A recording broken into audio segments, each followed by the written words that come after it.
To investment planning services. आज हम Kotak mutual fund के Nifty India tourism index fund को डिटेल में डिस्कस करेंगे। टूरिज्म सेक्टर में निवेश करने के लिए आपको एक नया ऑप्शन यहाँ पे मिल रहा है। उससे पहले हम इसको डिस्कस करें, मैंने एक पर्सनल बजट प्लानिंग नोटबुक बनाई है जिसमें आप अपनी बहुत सारी चीज़ों का डिटेल नोट कर सकते हो, अपना डेट मैनेज कर सकते हो, अपना मंथली बिल मैनेज कर सकते हो, अपना सेविंग जार देख सकते हो कि आपने कितना इन्वेस्टमेंट कर रखा है, कितना आपने रिटायरमेंट के लिए प्लानिंग कर रखा है, वो सब चीज़ें यहाँ पे आप मैनेज कर सकते हो। अपने पासवर्ड लिख सकते हो कई इंपॉर्टेंट चीज़ों के लिए। तो इस बुकलेट की कीमत हमने 250 रुपये रखी है ऑल ओवर इंडिया। इसका ऑर्डर देने के लिए 7768061080 पे संपर्क करें। व्हाट्सअप इसी नंबर पर मैसेज कर दीजिएगा, आपको डिटेल मिल जाएगी। वैसे 250 रुपीज़ में ऑल ओवर इंडिया ये डिलीवरी है। निफ्टी इंडिया टूरिज्म इंडेक्स के बारे में जानते हैं। तो ये इंडेक्स 1 अप्रैल 2005 का बेस लेके चला था, और जब भी कोई नया इंडेक्स स्टार्ट होता है तो उसकी बेस वैल्यू 1000 रुपीज़ रखी गई है कि 1000 से आगे कितना इंडेक्स चल रहा है। तो बेसिकली इसमें वही स्टॉक रहेंगे जो निफ्टी 500 स्टॉक्स में रहेंगे। तो जो 500 टॉप 500 कंपनीज है, उन्हीं में से कुछ टूरिज्म रिलेटेड जो भी कंपनीज है, उन कंपनियों को अलग बना के एक नया इंडेक्स बना दिया गया है जो कि टूरिज्म सेक्टर से रिलेट करते हैं। इस इंडेक्स में मैक्सिमम 30 स्टॉक्स रहेंगे, ठीक है। और ये जो इनका वेटेज दिया गया है वो मार्केट के फ्री फ्लोट कैपिटलाइजेशन से, मतलब मान लो कोई एक कंपनी है, ठीक है, तो उसके शेयर तो 100% होते हैं, किसी भी कंपनी के स्टार्ट हो गया तो मार्केट में कितनी फ्री फ्लोट उसके अवेलेबल है, सपोज 30% अवेलेबल है, ठीक है, और दूसरी कंपनी बी है, उसके शेयर से 25% अवेलेबल है, तो इसका वेटेज ज़्यादा मिलेगा क्योंकि इसके जो शेयर है फ्री फ्लोट वो ज़्यादा अवेलेबल है। और ये जो इंडेक्स है उसका जो रिकॉन्स्टिट्यूशन होता है सेमी एनुअली, मतलब 6 महीने में रीबैलेंस कर दिया जाता है, क्वार्टरली रीबैलेंस होता है, और कोई भी स्टॉक को 20% से ज़्यादा वेटेज नहीं दिया गया। तो इस टाइप से इन्होंने निफ्टी इंडिया टूरिज्म इंडेक्स करके एक नया इंडेक्स फंड बनाया था।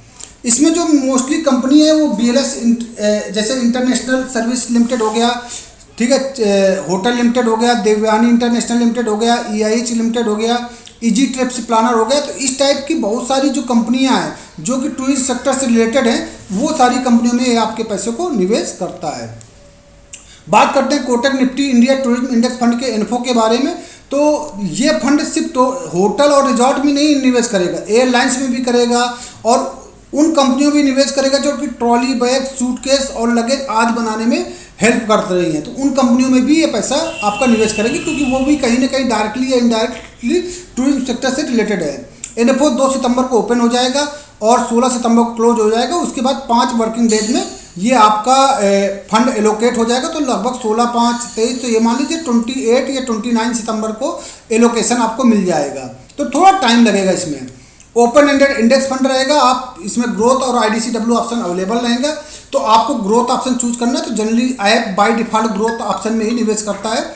मिनिमम SIP आप 100 रुपीज़ का चूज कर सकते हैं। लमसम करना है तो 5000 रुपये करना पड़ेगा, ठीक है। वैसे उन्होंने लमसम अमाउंट नहीं दे रखा, लेकिन लमसम के लिए आपको 5000 रुपये ही बाकी फंडों में करना पड़ता है, ठीक है। लेकिन मिनिमम SIP मंथली निवेश करना है तो कम से कम 100 रुपये आपको करना ही पड़ेगा।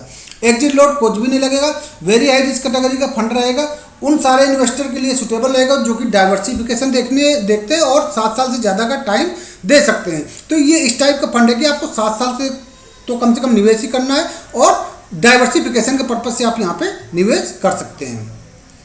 क्यों निवेश करना चाहिए? तो देखो, ट्रैवल फ्रीक्वेंसी लोगों की बढ़ रही है, ठीक है। साल में कोई 1 बार घूमने जाता है, कोई 2 बार घूमने चाहता है, और लोग घूमना चाहते हैं, ठीक है। और नए टूरिस्ट प्लेस बढ़िया से डेवलप हो रहे हैं, जैसे अयोध्या कितना अच्छा डेवलप हो गया राम मंदिर की वजह से, वाराणसी की घाट कितने ब्यूटीफुल हो रहे हैं, ठीक है। इस वजह से लोग ज़्यादा से ज़्यादा घूमना पसंद कर रहे हैं, और जो मिडिल क्लास है उसकी इनकम बढ़ रही है तो वो लोग भी घूमने चलते हैं। तो आप देख भी रहे हो गर्मियों में जाम लग जाता है, शिमला मसूरी सब जगह हिल स्टेशन में कितनी प्रॉब्लम हो जाती है, ठीक है। तो बहुत सारे लोग घूमने निकलते हैं, और गवर्नमेंट भी इंफ्रास्ट्रक्चर पे अच्छा खासा खर्च कर रही है, तो लोगों को रोड अच्छी मिलती है तो तुरंत पहुँच जाते हैं, ठीक है।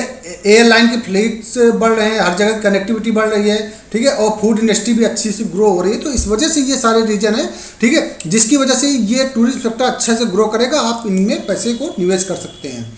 अभी टाटा का Nifty tourism index fund launch हुआ था जुलाई के महीने में, ठीक है। तो इसने इस फंड ने लगभग 1.1% का रिटर्न दिया 29 जुलाई से 30 अगस्त तक। लेकिन लगभग मान लीजिए कि एक महीने में इस फंड ने 1.1% का रिटर्न दिया, जिसमें बीच में काफ़ी ज़्यादा गिरावट भी थी मार्केट में। तो उस गिरावट के बीच में भी इस फंड ने अच्छा रिटर्न दिया। तो एक महीने में 1.1% का रिटर्न दिया, तो मैं कंसीडर करता हूँ कि फंड अभी अच्छा है। ज़्यादा पुराना डाटा नहीं मिला, जब फ्यूचर में कोई दूसरे फंड आएंगे और इस सेक्टर का कोई सिमिलर इन्फो आएगा तो उस फंड के बारे में और डिटेल में मैं आपको बताऊँगा। ज़्यादा जानकारी के लिए आप इस नंबर पर कांटेक्ट कर सकते हैं। चैनल को लाइक करें और सब्सक्राइब करें। इसी नंबर से आप बुकलेट को ऑर्डर दे सकते हैं। Thank you very much.